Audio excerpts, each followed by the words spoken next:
Here with many other people who have done likewise. This week in Seattle we had a $1 million bank account closed in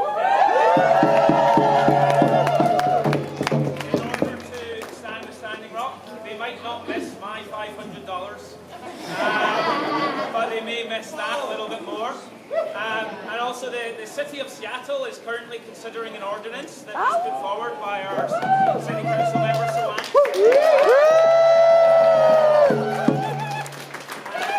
I hope everyone here, the Finance Committee, is going to be looking at that in mid-January.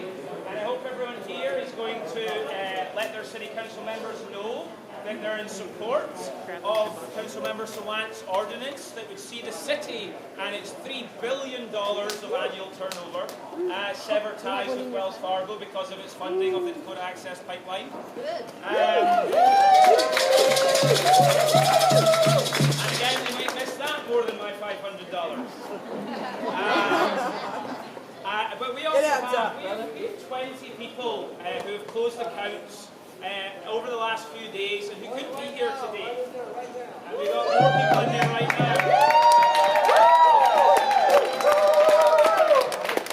But the people who closed their accounts but couldn't be here today, they wrote letters because they wanted Wells Fargo to hear their voices and hear why they closed their accounts. Now, unfortunately, the management team here is refusing to hear those voices, is refusing to, he will take the letters, but he isn't going to allow the letters, the expressions in the letters to be heard. So I was going to invite somebody to read a letter, perhaps Mo, or somebody else.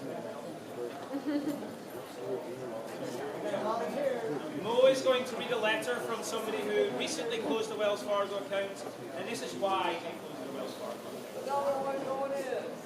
Jennifer says, Mr. Sloan and the board members of Wells Fargo, I have an IRA account with Wells Fargo which I am closing today, January 5th.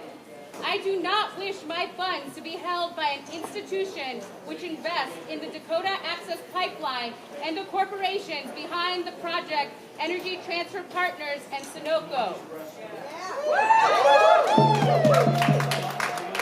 The Dakota Access Pipeline was permitted in spite of inadequate study of the environmental impact and inadequate consultation with the Standing Rock Sioux tribal government.